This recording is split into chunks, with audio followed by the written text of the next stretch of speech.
And now, the Dark Tower series, The Gunslinger, Book 1, by Stephen King. Part 18, narrated by The Laughing Ogre. The gunslinger drowsed and awoke to see the man in black regarding him, avidly, unhealthily. "What are you staring at?" "You, of course." "Well, don't." He poked up the fire, ruining the precision of the ideogram. "I don't like it." He looked to the east to see if there was the beginning of light, but the night went on and on. "You seek the light so soon?" "I was made for light." "Ah, so you were. And so impolite of me to forget that fact. Yet we have much to discuss, you and I. For so has it been told to me by my master." "Who?" The man in black smiled. "Shall we tell truth then, you and I? No more lies, no more glamour." "Glamour? What does that mean?" But the man in black persisted. "Shall there be truth between us as two men? Not as friends, but as enemies and equals?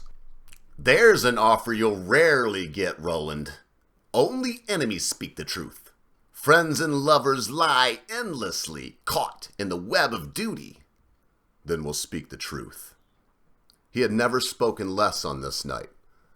"Start by telling me what glamour is." "Glamour's an enchantment, Gunslinger. My master's enchantment has prolonged this night and will prolong it still, until our business is done." "How long will that be?" "Long.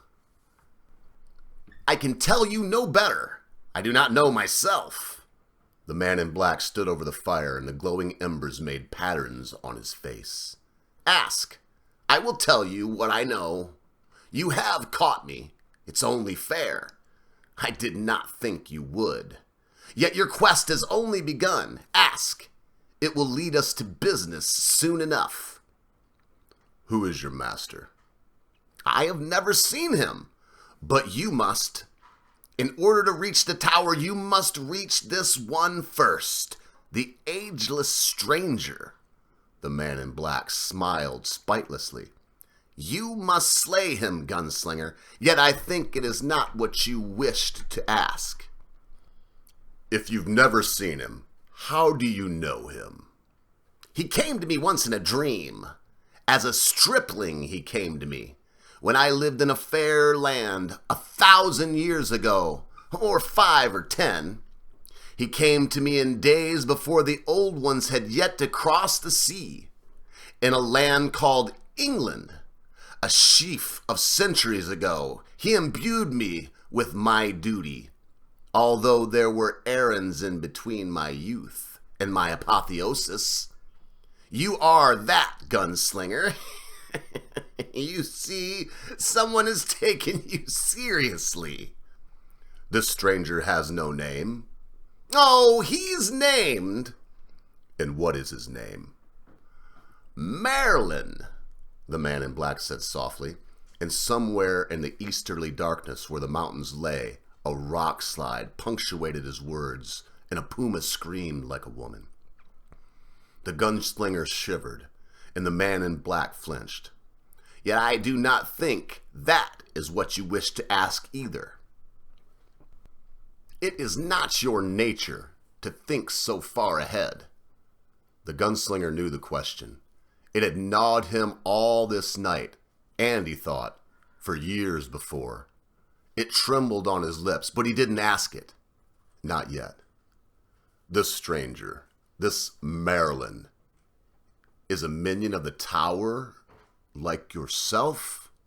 "Much greater than I. It has been given to him to live backward in time. He darkles. He tinks. He is in all times, yet there is one greater than he." "Who?" "The beast," the man in black whispered fearfully. "The keeper of the tower. The originator of all glamour." "What is it?" "What does this beast—" "Ask no more," the man in black cried, His voice aspired to sternness and crumbled into beseechment. I know not! I do not wish to know! To speak of the beast is to speak of the ruinations of one's own soul. Before it, Maryland is as jam to him. And beyond the beast is the tower, and whatever the tower contains. Yes, whispered the man in black. But none of these things are what you wish to ask, true? All right, the gunslinger said, and then asked the world's oldest question. Do I know you?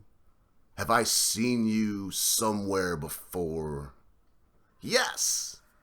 Where? The gunslinger leaned forward urgently. This was a question of his destiny. The man in black clapped his hands to his mouth and giggled through them like a small child. I think you know. Where? He was on his feet. His hands had dropped to the worn butts of his guns. Not with those, gunslinger. Those do not open doors. Those only close them forever. Where? The gunslinger reiterated. Must I give him a hint? The man in black asked the darkness. I believe I must. He looked at the gunslinger with eyes that burned. There was a man who gave you advice, he said. Your teacher. Yes, Court, the gunslinger interrupted impatiently. The advice was to wait. It was bad advice, for even then Martin's plans against your father had proceeded. And when your father returned, he was killed, the gunslinger said empathetically. And when you turned to look, Martin was gone west. Yet there was a man in Martin's entourage, a man who affected the dress of a monk and a shaved head of a penitent. Walter, the gunslinger whispered. You're not Martin at all. You're Walter. The man in black tittered. At your service. I ought to kill you now. That would hardly be fair. After all, it was I who delivered Martin into your hands 3 years later when... Then you've controlled me. In some ways, yes, but no more, gunslinger. Now comes the time of sharing. Then in the morning I will cast runes. Dreams will come to you, and then your real quest must begin. Walter, the gunslinger repeated, stunned. Sit, the man in black invited. I tell you my story. Yours, I think, will be much longer. I don't talk of myself, the gunslinger muttered. Yet tonight you must, so that we may understand. Understand what? My purpose? You know that to find the tower is my purpose. I've sworn. Not your purpose, gunslinger. Your mind. Your slow, plodding, tenacious mind. There has never been one quite like it in all the history of the world, perhaps in the history of creation. This is the time of speaking. This is the time of histories. Then speak. The man in black shook the voluminous arm of his robe. A foil-wrapped package fell out and caught the dying embers in many reflective folds. Tobacco, gunslinger? Would smoke? He had been able to resist the rabbit, but he could not resist this. He opened the foil with eager fingers. There was a fine crumbled tobacco inside, the green leaves to wrap it in, amazingly moist. He had not seen such tobacco for 10 years. He rolled 2 cigarettes and bit the ends of each to release the flavor. He offered one to the man in black, who took it. Each of them took a burning twig from the fire. The gunslinger lit his cigarette and drew the aromatic smoke deep into his lungs, closing his eyes to concentrate the senses. He blew out with long, slow satisfaction. Is it good? The man in black inquired. Yes, very good. Enjoy it. It may be the last smoke for you in a very long time. The gunslinger took this impassively. Very well, the man in black said. To begin, then, you must understand that the tower has always been, and there have always been boys who know of it and lust for it, more than power or riches, or women? There was talk then, a night's worth of talk, and God alone knew how much more. But the gunslinger remembered little of it later. And to his oddly practical mind, little of it seemed to matter. The man in black told him that he must go to the sea, which lay no more than 20 easy miles to the west, and there he would be invested with the power of drawing. But that's not exactly right either, the man in black said, pitching his cigarette into the remains of the campfire. No one wants to invest you with a power of any kind, gunslinger. It is simply in you, and I am compelled to tell you, partly because of the sacrifice of the boy, and partly because it is the law, the natural law of things. Water must roll downhill, and you must be told. You will draw 3, I understand, but I don't really care, and I don't really want to know. The 3, the gunslinger murmured, thinking of the oracle. And then the fun begins, but by then I'll be long gone. Goodbye, gunslinger. My part is done. The chain is still in your hands. Beware, it does not wrap itself around your neck.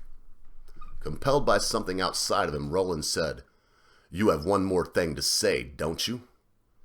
Yes, the man in black said, and he smiled at the gunslinger with his depthless eyes and stretched one of his hands out toward him. Let there be light! And there was light. Roland awoke by the ruins of the campfire to find himself 10 years older. His black hair had thinned at the temples and gone the gray of cobwebs at the end of autumn. The lines in his face were deeper, his skin rougher. The remains of the wood he'd carried had turned to ironwood. The man in black was a laughing skeleton in a rotting robe. More bones in this place of bones. One more skull in Golgotha. The gunslinger stood up and looked around. He looked at the light and saw that the light was good. With a sudden quick gesture, he reached toward the remains of his companion of the night before. A night that had somehow lasted 10 years. He broke off Walter's jawbone and jammed it carelessly into the left hip pocket of his jeans. A fitting enough replacement for the one lost under the mountains. The tower. Somewhere ahead, it waited for him. The nexus of time. The nexus of size. He began west again, his back set against the sunrise, heading toward the ocean, realizing that a great passage of his life had just come and gone. I love you, Jake, he said aloud. The stiffness wore out of his body, and he began to walk more rapidly. By that evening, he had come to the end of the land. He had sat on a beach which stretched left and right forever, deserted. The waves beat endlessly against the shore, pounding and pounding. The setting sun painted the water in a wide strip of fool's gold. There the gunslinger sat, his face turned up into the fading light. He dreamed his dreams and watched as the stars came out. His purpose did not flag, nor did his heart falter.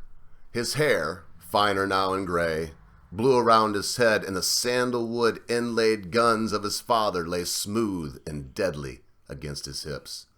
And he was lonely, but did not find loneliness in any way a bad or ignoble thing. The dark came down on a world, and the world moved on. The gunslinger waited for the time of the drawing, and dreamed his long dreams of the dark tower, to which he would someday come at dusk, and approaching, winding his horn to do some imaginable final battle. Thank you so much for your patience, waiting for the final end of this short and very interesting story. I do hope to begin the drawing of the 3 next. If you've been waiting for this ending, heck, it's only been 14 minutes long and you've waited near a year for it, well, then I encourage you to leave a message in the comment section below, letting me know that you're happy that this has now been concluded and you can listen to it front to back. And let me know if you would like to hear the drawing of the 3, the Dark Tower series, Book 2 by Stephen King, read by the Laughing Ogre. It would be my pleasure to entertain you. And hey, if you thought I was pretty good, call up Random House and tell them to give me a job. And remember, be good to your friends, be good to your family members, be good to your loved ones. Be quick to say you're sorry. Be even quicker to accept an apology, especially when that thing your friend, your family member, your loved one has done seems to be so huge, you'll never be able to forget about it. Because constant viewers, at a time you think not, your friends, your family members, your loved ones, your life, everything you know will depart from you.